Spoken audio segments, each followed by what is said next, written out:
Halo teman-teman, apa kabar? Selamat datang di channel Marenul. Semoga teman-teman sehat, gue juga sehat. Amin. Oke, kita lanjut lagi belajar Laravelnya ya. Jadi kalau sebelumnya kita udah berhasil lah ya, misalnya create data. Nah sekarang kita belajar migration. Apa itu migration? Jadi migration ini kaitan datanya dengan database ya.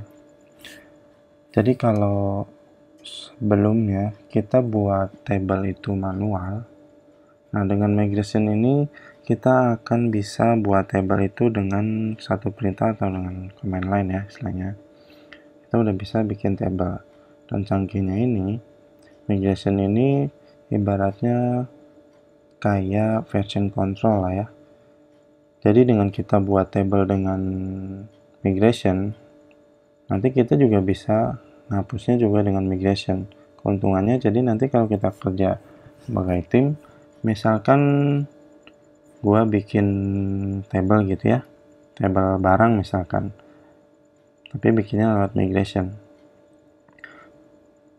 Nah terus di teman gua di projectnya dia belum ada nih table barang gitu ya. Nah nanti dia tinggal jalanin migrate aja, nanti otomatis si table itu langsung ke buat juga di database nya teman gua. Jadi kayak gitu. Jadi nggak perlu export atau import si database-nya atau ngebuat manual gitu lah ya. Oke, kita cobain ya. Jadi kalau di dokumentasinya, jadi pengertiannya itu migration seperti version control dari database kamu gitu ya. Memungkinkan tim kamu untuk memodifikasi dan nge-share aplikasi database skema. Jadi kayak gitulah ya. Oke, buka codingan kita. Jadi kalau teman-teman yang pakai VS Code ini bisa pakai terminal dari bawaan VS Code ya, atau lewat terminal Windows atau Mac ya. Tinggal diarahin aja ke direktorinya. Misalkan kalau gue kan di desktop, cd desktop project pertama. Jadi tinggal diarahin. Guys. Oh ini udah di desktop, kita tinggal ke project pertama. Ini kan kasih nama ini ya. Oke.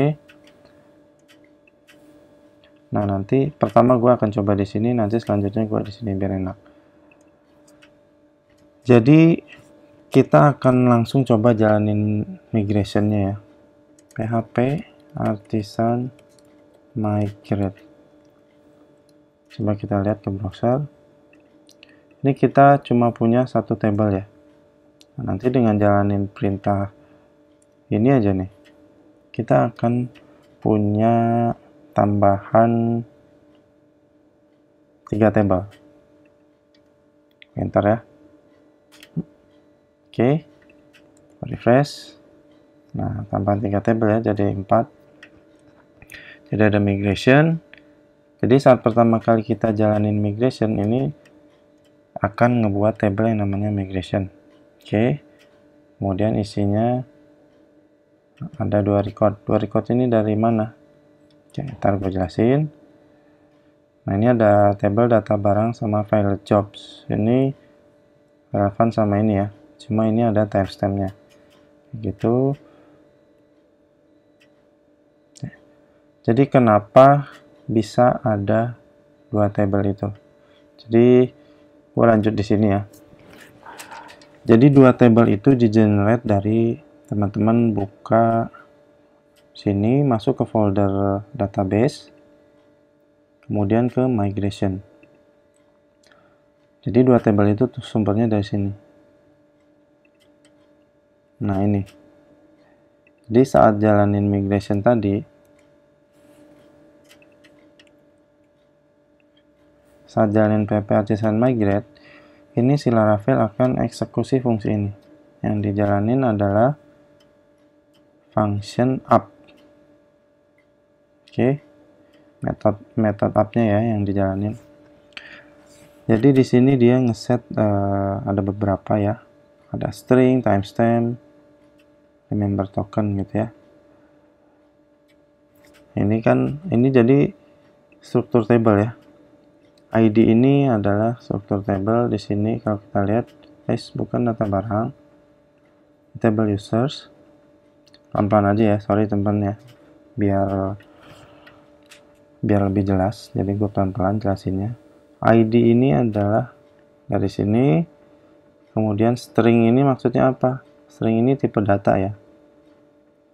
Jadi kita akan buat struktur table ke table users dengan struktur yang seperti ini, yang digambarin di sini. Strukturnya adalah kita punya field yang namanya name dengan tipe data string. Oke. Nah, name tipe datanya string itu varchar berarti ya. Email juga string tadi varchar. Email verified id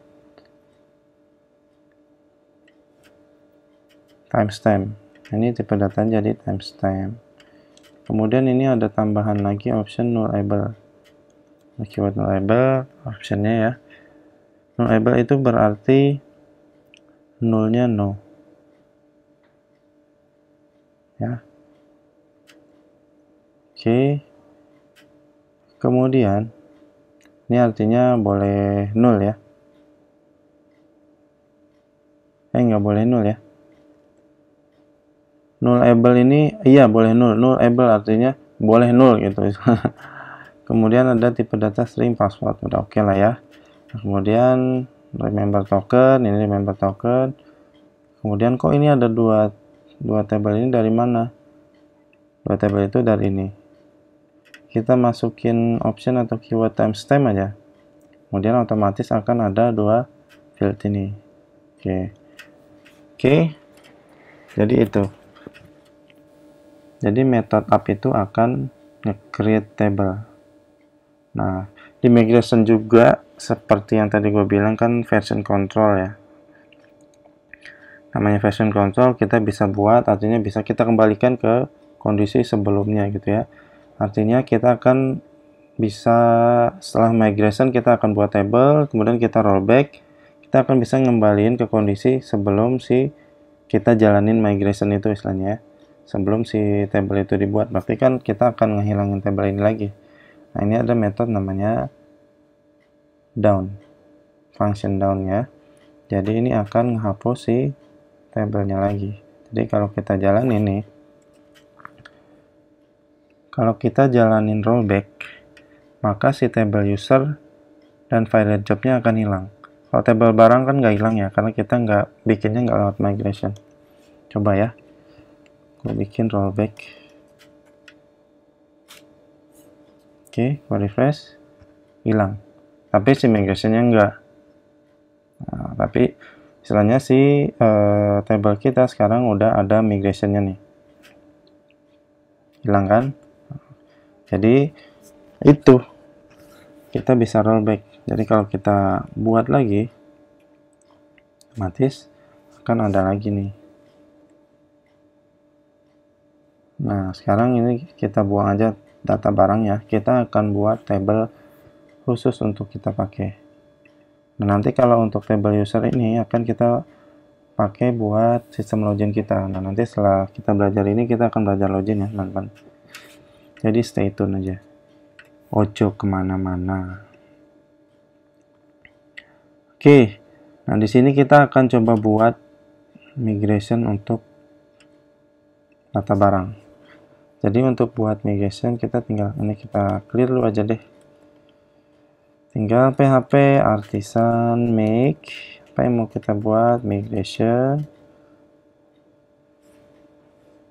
Jadi kalau kita mau buat itu di depannya kita buat create ya, create, kemudian nama tabelnya apa, data underscore barang, kemudian jangan lupa tambahin underscore table. Jadi create kemudian nama tabelnya apa underscore table, ini berarti kita mau buat table. Oke, kita enter. Teman-teman perhatiin ya, setelah kita enter ini akan nambah satu file di sini. Nah, oke.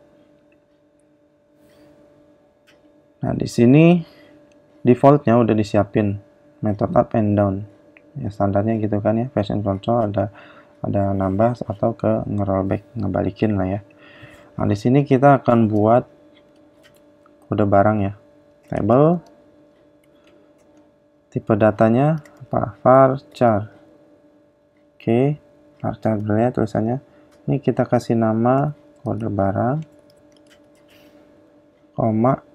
Jadi kalau di user tadi kan ini string udah cuman nama fieldnya apa. Ini kita bisa tentuin mau berapa sih lengthnya ya. Jadi kita bisa tentuin nih mau lengthnya berapa nih, gitu ya. Kita balik lagi, kan nggak ada nih tabel barangnya, kita buang tadi. Kita tentuin kode barang, kita set 10 aja, berarti ini kita nentuin lengthnya cuman 10 gitu ya. Kemudian kita bisa juga set mau nambahin indeks ke sini, kita bikin unique aja, unique ini ya.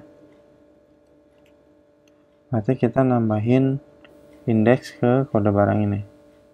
Unique berarti kan nggak boleh sama gitu ya indeksnya. Oke, kemudian kita buat yang namanya varchar juga, varchar apa? Nama barang. Ini 100 gitu ya. Atau nama barangnya kita belakangan aja ya teman-teman ya. Jadi nanti istilahnya kita udah punya table, kita mau ubah strukturnya, kita mau nambahin si nama barangnya gitu ya. Misalkan di project kita setelah berjalan, oh kita ada butuh tambahan fieldnya atau kita mau ubah strukturnya, ini kita disiapin juga istilahnya di migration. Ini kita kayak gini aja dulu, timestampnya nggak apa-apa, kita siapin, kita sertakan juga. Nah ini fungsi downnya juga udah ada ya, otomatis dibuatin. Oke, berarti saatnya kita migrate. Ini kita simpan dulu. Migrate, ada error.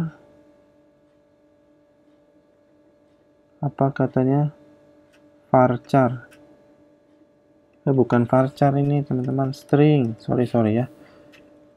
String. Jadi ini tahu dari mana? Jadi teman-teman nanti kalau mau ekspor lagi, ini nggak perlu dihafal semua ya, yang umum dipakai aja ya. Jadi string itu ada di sini. String tipe data ini kan nih, kalau kita mau karakter pakainya char, varchar, kita cari varchar. String. Nah, string nih ya.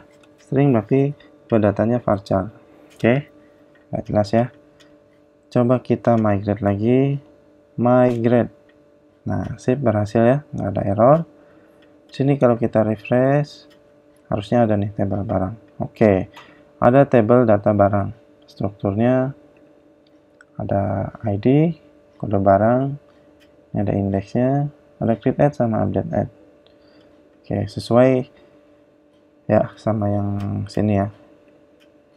Nah, gimana sekarang kalau kita mau nambah si nama barang?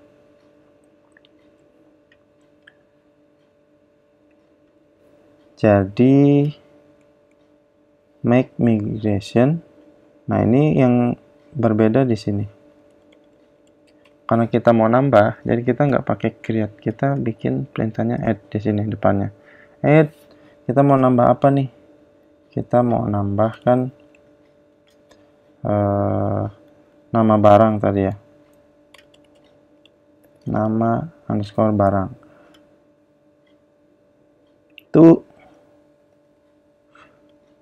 barang, kemudian kita mau nambahin si nama underscore barang ini mau ke table apa tuh, gitu ya, ke table data underscore barang underscore table gitu ya. Jadi kita akan nambahin field nama barang ke table data barang gitu ya istilahnya ini. Nah, dan perlu teman-teman tahu juga, ini enggak merepresentasikan si nama barangnya ya. Jadi misalkan kalau ini cuma nama aja. Jadi kalau teman-teman mau bikin field nama barang, ini misalkan bikinnya NMS. Di sini bikinnya NM barang juga nggak masalah. Karena kita akan nentuinnya di sini nanti. Nentuin kita akan buat fieldnya apa gitu ya. Jadi ini cuman istilahnya buat namain di migration ini gitu ya. Oke, kita enter ya. Kita eksekusi. Nah, kita punya lagi satu file. Nah, di sini ada perbedaan ya di method up-nya. Kalau sebelumnya karena kita ngebuat, di sini skemanya create. Nah, sekarang karena kita udah pakai keywordnya add, kok otomatis disiapin kayak gini. Skemanya table. Nah, si table ini kita mau apain? Si table data barang. Jadi data barang ini dari sini ya. Saat kita ngetik to data barang ini, maka ini otomatis keisi ya data barang. Nah, kalau untuk nambah table ya sama. Nambah table, nambah apa? Field ya. Kita sebutin string table, bukan varchar, string. Oke, string nama barang. Kemudian mau berapa lengthnya? Kita bikin 100 aja deh ya. Oke. Gini. Kalau misalkan teman-teman mau buatnya lebih dari satu, bisa sekali perintah gini ya. Tapi ini karena kita sebelumnya strukturnya cuma ada nama barang sama kode barang, kita samain aja dulu. Nah, kemudian di method down-nya ini beda juga sama ini. Kalau ini kan langsung ya, drop if exists. Jadi akan dibuang tabelnya kalau ada gitu ya. Drop if exists itu ada juga di sini ya. Ada kok perintah itu. Jadi kita akan yang di sini, berarti kita kan nggak ngebuang si table ini ya. Kita cuma mau ngebuang si field nama barangnya. Nah, jadi kita akan buatnya kayak gini. Column modifier. Kita lihat aja modify column. Renaming column, dropping column. Jadi drop, nah, kita tinggal kasih perintah kayak gini aja nih. Gitu ya, drop column. String table, drop column. Column apa yang mau kita drop? Nama barang ya. Nama barang. Dah. Kayak gini aja. Oke, jadi langsung kalau kita eksekusi, migrate, kita refresh, harusnya ada nih paling bawah ya. Nah, ada nama barang, tipe datanya varchar, lengthnya 100. Tapi gimana kalau kita ini kok paling bawah, kita mau aturnya, kita mau sisipin di sesudah kode barang deh, jangan di sini. Oke, itu bisa. Coba kita rollback ya, enak ya. Tinggal rollback. Mana tadi rollback? Oke. Rollback, hilang lagi. Oke. Gimana kalau kita mau nambahinnya sesudah kode barang? Ya, kita tinggal tambahin di sini yang namanya after. Kita mau tambahin after apa? After kode underscore barang. Berarti kita mau nyisipin sesudah kode barang nih, after kode barang. Udah, gini aja. Kita eksekusi lagi, migrate. Kita refresh. Nah, masuk sesudah nama barang ya. Oke, sip. Jadi gitu kurang lebih teman-teman ya. Untuk migration, terlebihnya ya version control versi database. Oke, next kita gunain untuk si table user untuk login ya. Untuk materi migrationnya sampai sini dulu. Terima kasih teman-teman yang udah nonton. Gua pamit diri, kita ketemu lagi di video selanjutnya.